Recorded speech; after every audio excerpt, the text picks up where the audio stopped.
All right, if you're just starting out as a financial planner, listen up.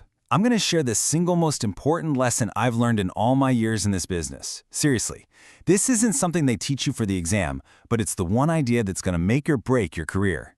We're talking about the real secret to financial survival.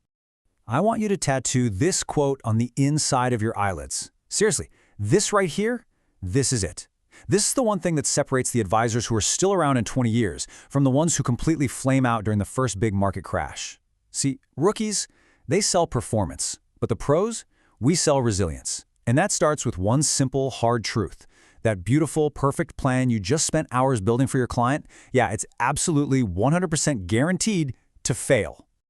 Okay, so to really get the kind of risk I'm talking about, the kind that can actually end a career, we've got to step away from the spreadsheets and the software for a minute. We need to build an intuition, a gut feeling for it. And you know what? The best place I've ever found to do that is at a blackjack table.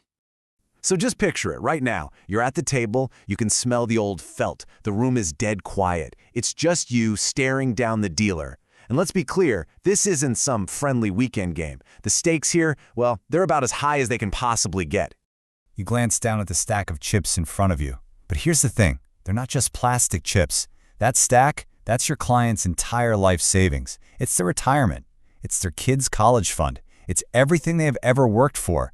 And you're about to shove it all in. All of it, on one single hand. The dealer flips the card, and it's a bad one.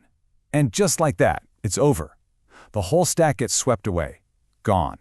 And not just for this hand, I mean forever. There's no "I'll get him next time." This is what we call the risk of ruin. And honestly, it's the only risk that really truly matters. It's what happens when you leave yourself zero room for error. Now, this is a perfect way to understand a really dangerous trap called high leverage. In finance, that's just a fancy term for investing with borrowed money. It juices your gains, but it magnifies your losses like crazy. In our blackjack game, it's like taking that same pile of life savings, and instead of betting it on one hand, you spread it across 5 hands at once. You might feel safer, more diversified, but you're not. I saw this firsthand back in the dot-com bubble. I had a client, great guy, but he was leveraged up to his eyeballs in tech stocks.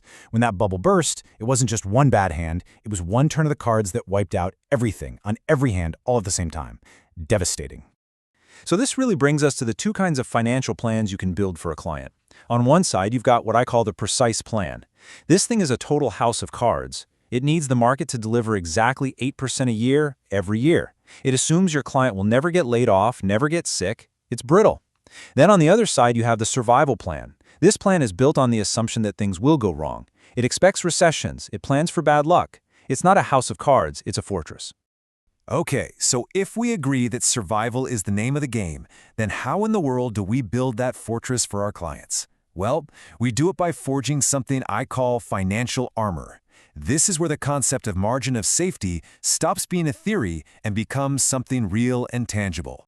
And look, this armor, it's not some complicated financial product. It's actually super simple, but it is absolutely non-negotiable. First piece, a big pile of cash savings. Let's go back to that blackjack game.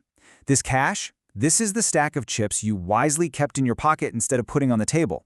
So if you lose the hand, yeah, it stings, but you're not out of the game. You get to play another day. You survive. The second piece is avoiding too much debt. That's just like borrowing chips from the loan shark in the corner of the casino. A terrible idea. And third, living just a little bit below your means. That's the secret sauce, right? That's how you get the extra chips to put in your pocket in the first place. Okay, this is always the first question I get. I can practically hear you thinking it. Sure, cash is great, but how much is enough? And that's a fantastic question, because a substantial amount doesn't really help anyone, does it? So let's get specific and create a real disciplined starting point. Here's a simple but really powerful formula. Step 1, figure out 6 months of your client's bare-bones, essential living expenses. I'm talking mortgage, food, power bill, the must-haves. Step 2, and this is the part a lot of people miss, you add a buffer for 1 full year of unexpectedly high inflation. Why? Because you're planning for the plan to fail, remember? You add those two numbers together, and that sum right there is your client's minimum cash reserve. That's the number. That's the size of the chip stack they need to have safely in their pocket, ready for whatever life throws at them.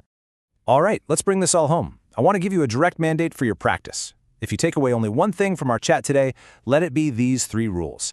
They need to become the absolute non-negotiable core of how you work with every single client you ever have. Here it is. This is your new mandatory checklist. Every single time you sit down with a client for review, you run through these 3 things. Number 1, you review their cash reserve. Is it adequate based on the calculation we just did? Number 2, you analyze their total debt exposure, not just the mortgage, everything. And number 3, you assess the gap between their lifestyle and their income. Are they creating that buffer? Are they living below their means? This isn't optional. This is the job. This is how you actually build a margin of safety in the real world. I need you to never, ever forget this. Your clients are not hiring you to be some kind of stock-picking genius who can predict the future. They are hiring you to be their risk manager. They are putting their trust in you to make damn sure they can survive the inevitable storms so that their actual long-term plan has a fighting chance to work. Performance is great, but it always comes second to survival. So that really leaves you with one fundamental question you have to answer for yourself.